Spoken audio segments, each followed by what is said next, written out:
बारात सब लड़की वाले के पास पहुंच गए। अब आपस में जब बाराती मजाक तो करते हैं, मजाक करते हैं कि नहीं। और जो समधी जी पहुंचे, समधी समझते, समधी पहुंच गए। अब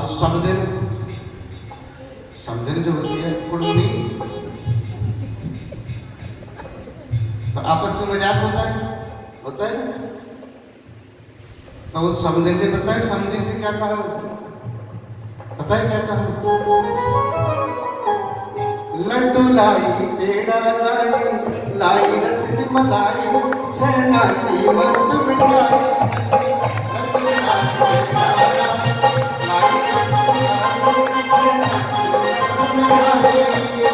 तो लाई समधी, तो लाई समधी, अपना ये क्या ले रसगुल्ला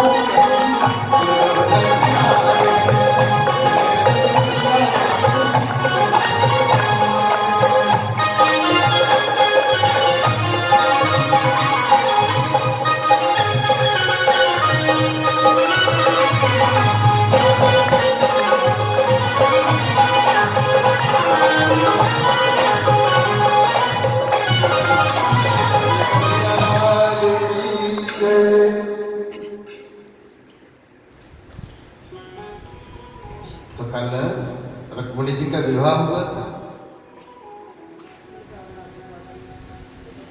इसी प्रकार से भगवान के 16,108 विवाह हुए, लेकिन बारात का न लेके गए।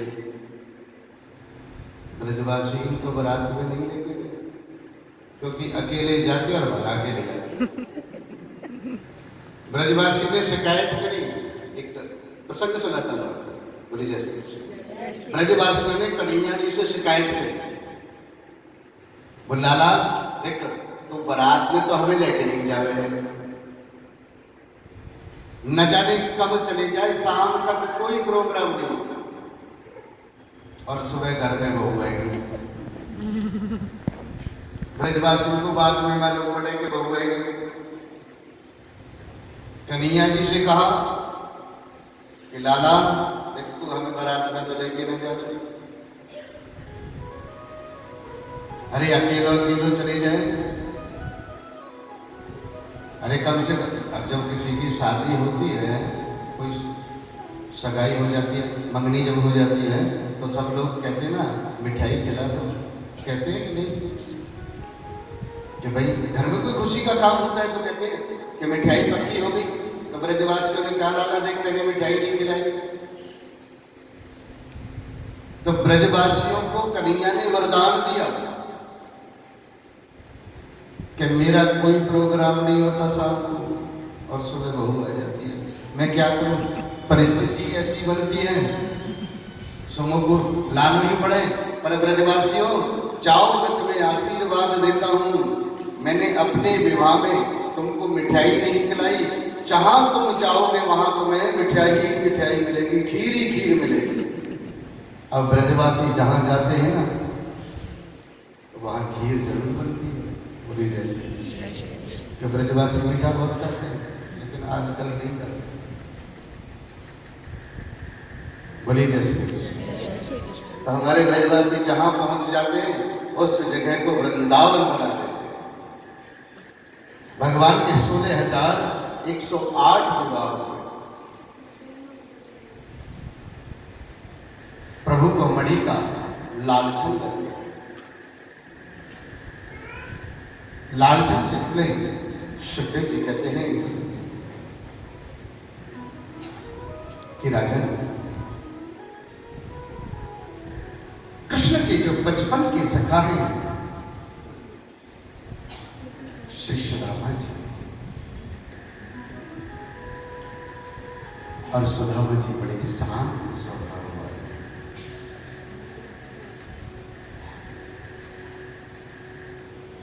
कई लोग कहते हैं कि सुदामा ने भिक्षा मांगी, सुदामा ने भीख मांगी, सुदामा दरिद्री है, लेकिन कौन से शास्त्र में लिखा है कि सुदामा दरिद्री है? सुदामा ने भिक्षा मांगी थी, सुदामा ने भीख मांगी थी। सुदामा ने अपने जीवन में एक बार भी भीख नहीं मांगी, और सुदामा दरिद्री नहीं, सबसे बड़ा धनवान था। दरिद्री किसे कहते हैं? दरिद्री किसे कहते हैं? जिसके पास हरि नाम का खजाना ना हो, वो दरिद्री होता है।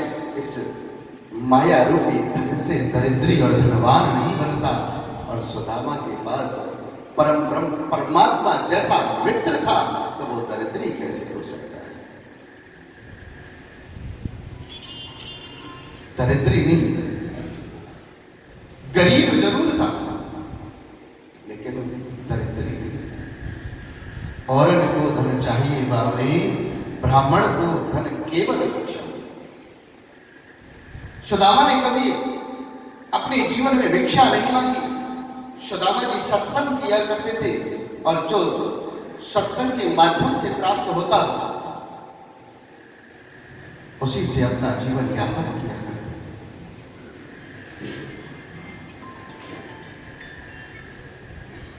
और मैं आपको एक बात और बता दूं, ब्राह्मण कभी भीख मांगने का अधिकारी नहीं है, भिक्षा मांगने का अधिकारी नहीं है।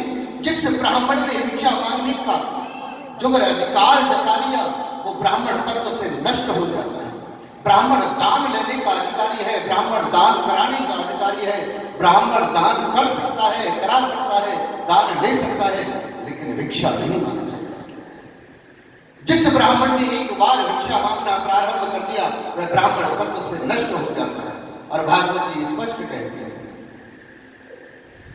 ब्राह्मण दान ले सकता है, दान करा सकता है, अपने सत्संग के माध्यम से अपना जीवन यापन कर सकता है, लेकिन भिक्षा नहीं मांग सकता।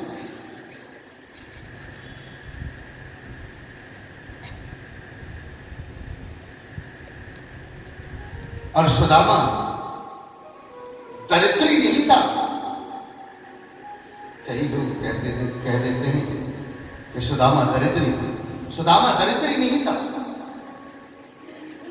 अरे जिसके पास संतोष ना हो, वो दरिद्री होता है। और सुदामा तो संतोषी ब्राह्मण था, जिसने कभी अपने जीवन में धन की इच्छा ही नहीं की, केवल भगवान के नाम में स्मरण करता रहा और उनके चरणों में वंदन करता रहा। और सुदामा का कृष्ण जैसा मित्र हो, वो दरिद्री हो ही नहीं सकता।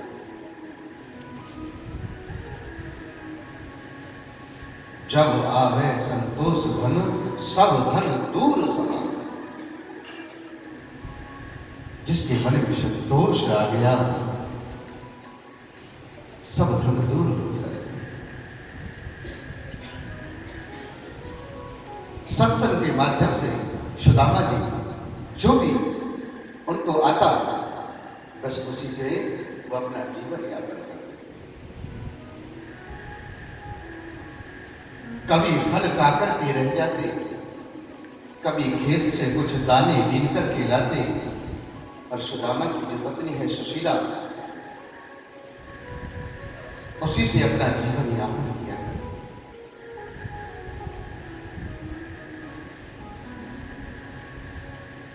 सुदामा के घर एक भी बर्तन साबुत नहीं है, बिल्कुल सच्ची बात है।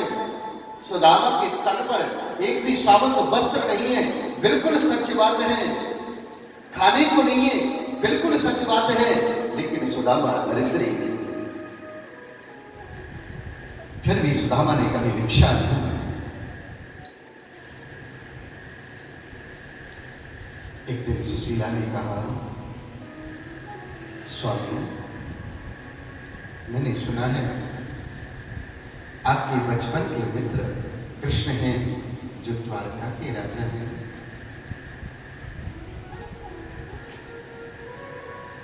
क्या आपको उनकी याद नहीं आती? सुदामा ने कहा, सुशीला, अरे जब मुझे उनकी याद आती है ना, मैं नेत्र बंद कर लेता हूं और मन से अपने मित्र कृष्ण से मिलने चला जाता। सुशीला, मैं आज आपको अपने बचपन के मित्र कृष्ण की वार्ता सुना। जब हम शांतिपद गुरु के आश्रम में पढ़ा करते थे तो हमें बड़ी मित्रता थी। हम एक साथ ही रहते थे, एक साथ खाते थे, एक साथ सोते थे और एक साथ जो भी कार्य करते। एक बार गुरुजी ने मुझे कुछ पाठ याद करने के लिए दिया था और मैं उस पाठ को भूल गया। इतनी मित्रता थी और मेरे कारण कन्हैया ने भी कह दिया कि गुरुजी मुझे भी याद नहीं। इतनी गहरी मित्रता।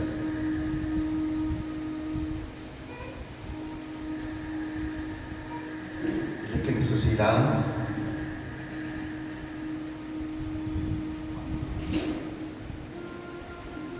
जब वो पढ़ाई पूरी करके शांतिपद गुरु के आश्रम से जाने लगा, शांतिपद गुरु के आश्रम से जाने लगा तो सुशीला,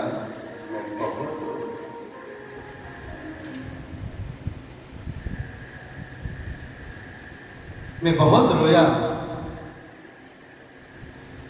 और इतना रोया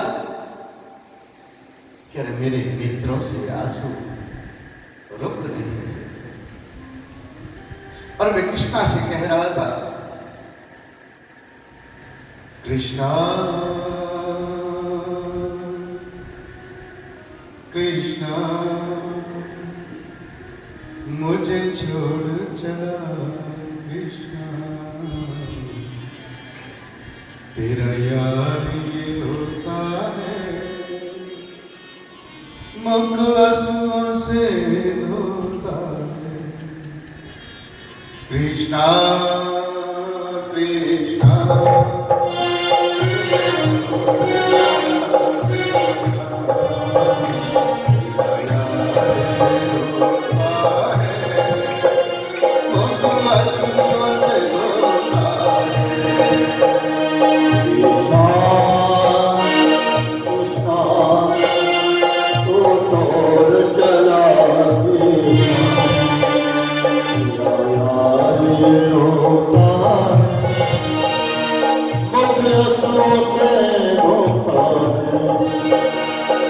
सुशीला, मैं बहुत रोया।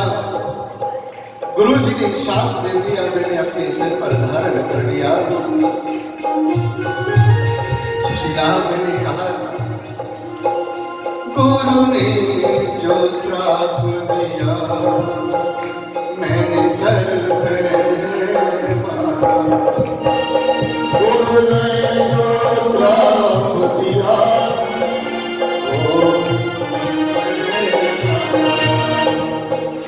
गुरु ने जो श्राप दिया मैंने सर पे मारा।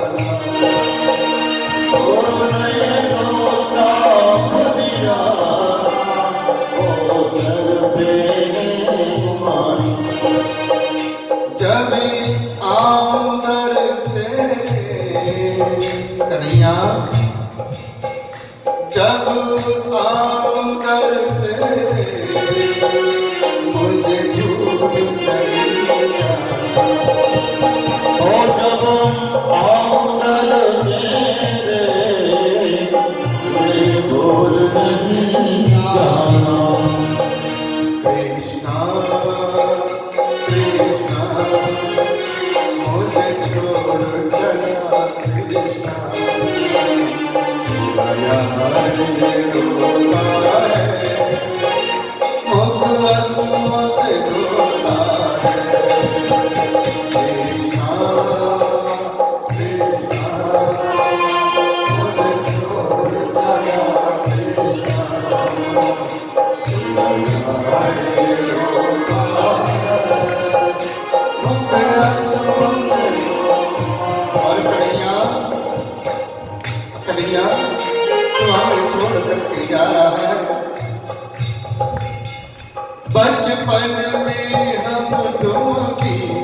बचपन में हम तुम्हारी भैया खूब जुरी यारी। ओ बचपन में हम तुम्हारी खूब जुड़ी यारी। ओ यारी टूट रही मुझे दुख हुआ भारी। ओ यारी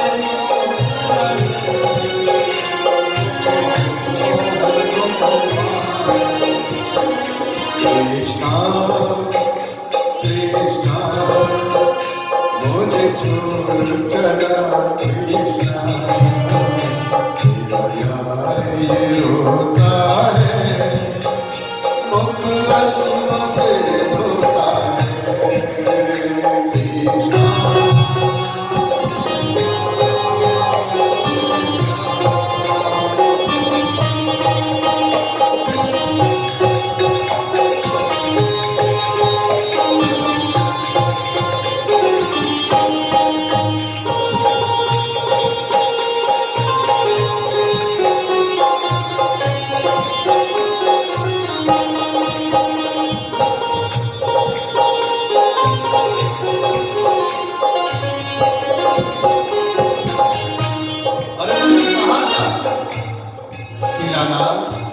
तू मुझे छोड़ करके तो जा रहा है, पर मैं दार लेने के लिए किसके दरवाजे पर जाऊं?